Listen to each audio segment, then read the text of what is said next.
Welcome to the Homeownership Podcast presented by Momentum Realty, located in Hanover, Massachusetts. This series covers all things real estate and the best practices for buying, selling, and owning properties. Now here's your host, Sean Maloney. Welcome to episode 181. What is a contingency? I'm your host, Sean Patrick Maloney. Thanks for joining me this week. This week I want to talk to you about the word contingency. I know in real estate we throw out all this vernacular that can be confusing. We throw out all these acronyms and we pretend like the audience knows what we're talking about, but oftentimes they're not quite sure what they mean. So today I want to focus on the word contingency and what it means and why it's so important to understand both as a buyer and seller alike. Because ultimately speaking, it's important to both of you to understand exactly what's going on in a transaction, for the buyer to protect themselves, to protect their deposit, for the seller to protect themselves and to protect the sale, and to understand what it can mean by a contingency being there. First off, a contingency is a protective clause that can be put into the contract to help protect the buyer's deposit. It says in order for the sale to happen, something else must happen the way that the buyer sees fit based on the contingency they wrote. So let's pick some of the most common contingencies and kind of break them down here. Home inspection contingencies are very common. The home inspection contingency says, in order for me to go forward with the purchase of your home, the home inspection must happen with satisfactory results to me, the buyer. Now, this is your typical Massachusetts Association of Realtor contract to purchase form that's going to have this on there. Are there other versions of home inspections? Of course, but the most common one says that if the results are not satisfactory to the buyer, that they have the right to decide to no longer execute the contract to purchase. This means that when they walk away, they're going to take their deposit with them. The only losses they'll have is time and the money that home inspection cost them. For you, the seller, what does this mean? This means that you're back to the sale board and possibly having to disclose known material defects that were found during the process of this home inspection. This can be disastrous to your sale. This is why during this whole craze where we're having multiple offers and all that stuff, sellers have become obsessed with the idea of waiving the home inspection. Because by waiving the home inspection contingency, we actually say that I'm going to move forward no matter what the condition of the home. Now, what's the happy medium between the two? One of them is subject to fixed costs. So it's saying that if I have a home inspection and I don't uncover X dollars, the reason I say X dollars is it's a decision that the buyer gets to make when they make the offering. Typically, we're looking at $5,000, $10,000, maybe $20,000, but it's saying if I don't discover $5,000 worth of problems, then I have no right to walk away with my deposit.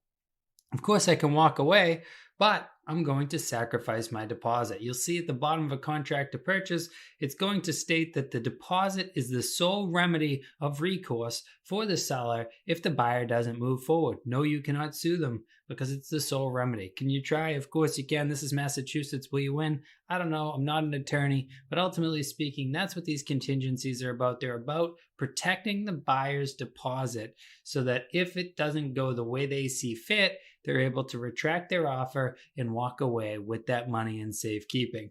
I highly suggest as a seller, when you're looking at inspection contingencies, depending on the marketplace, of course, we can't always counter them, but I would rather see subject to fixed cost than satisfactory results any day. Because what is satisfactory? I mean, it's such an ambiguous term, right? I'm unsatisfied because there's a light switch cover that's loose. I'm unsatisfied because there's a cracked window. I'm unsatisfied because the foundation has a crack. I'm unsatisfied because that light switch over there doesn't even work, or that plug doesn't work. That seems a little bit fishy to me in order to take my home off the market to satisfy such an open-ended deal. But that said, depends on the marketplace, right? Because home inspections are typical. And honestly, because that's the Massachusetts Association of Realtor standard form that says subject to satisfactory results, it's actually the most common one. Now let's jump into another contingency. A home sale contingency is something that often happens as buyers are going into their second, third, or fourth home, or even beyond that, but ultimately speaking, they already own a home and they're trying to buy another home. What it says is, I have the right to sell my house before buying your house, or I can't move forward with the deal. Typically speaking, they're going to have a date. I must accept an offer on my house by this date, and I must close on or before this date in order to execute the contract with you. This one here, very common, folks. I know as a buyer, it seems like a weakness. I know as a seller, you look at it and go, geez, I don't know if I want to accept that because I don't know. When you're a seller, you really want to know what the price is, what type of energy they have, who's the agent they're going to use, what type of home are they selling. You want to do your research to understand, is it a shot in the dark for them to sell it? Or is it pretty easy for them to sell it? Do they have the right price? Do they have the wrong price? It's not a bad idea to understand all of that before getting into a deal with someone who has a home sale contingency. But realize it's not uncommon because most people can't get approved for a loan for 2 homes at once. So this is something that we typically deal with. But a home sale contingency is also that savior, that light in the dark for those sellers who don't understand that you can put your home up for sale and buy at the same time. Now let's talk about another common one, the mortgage contingency, right?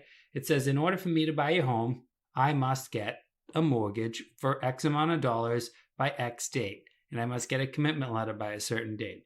This is going to protect my deposit, and typically speaking, with past purchase and sale now, so it protects a very large deposit. These are super common because almost everyone needs a mortgage. But this is why it's so imperative that we look over their pre-approval and we make sure that we verify that they actually are pre-approved and stuff. Most often, most banks, some banks even guarantee it, but most often when banks give you a true pre-approval, a clean pre-approval with no conditions on it, it means they're going to lend to the person. The only thing is, what if they're irresponsible? What if they decide to buy a car between here and there? What if they decide to finance a whole bunch of furniture? What if they decide to make a massive payment and pay off their credit card all at once? Yes, I know that seemed like it would help. That was kind of a trick one. You guys might go, what do you mean pay off the credit card all at once? That actually hurts your credit. I know it seems weird, but making these things that are not normal moves, making crazy moves, will put the alert on your credit for a little bit. Will it flex back higher than ever? Yes.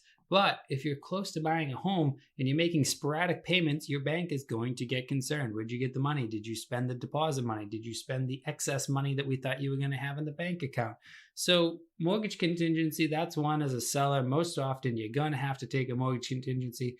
But if you're lucky enough, who knows? Maybe you get a cash offer. Ultimately speaking, guys, it's important to understand every single contingency. That's why it's so important to have a great real estate agent. It's not just about looking good. It's not just about being popular. It's not just about having the most friends. It's understanding every single tool in the tool belt and understanding exactly what is a contingency and what is all this vernacular, all these different acronyms we use. Because ultimately speaking, they are helping you make decisions on the deal. And if they don't understand what it means, then they certainly can't advise you on a deal. That's why it's so important to work with a great person. Reach out to us here at Momentum Realty because we call our agents Move Mentors because they're not just a salesperson, but they're both a mentor and a guide, and they would love to help you buy, sell, or own a home. Thank you so much for listening. If you haven't already pounded the subscribe button, please do so. Also check us out on the web for our blog under Homeownership, and we look forward to talking to you next week.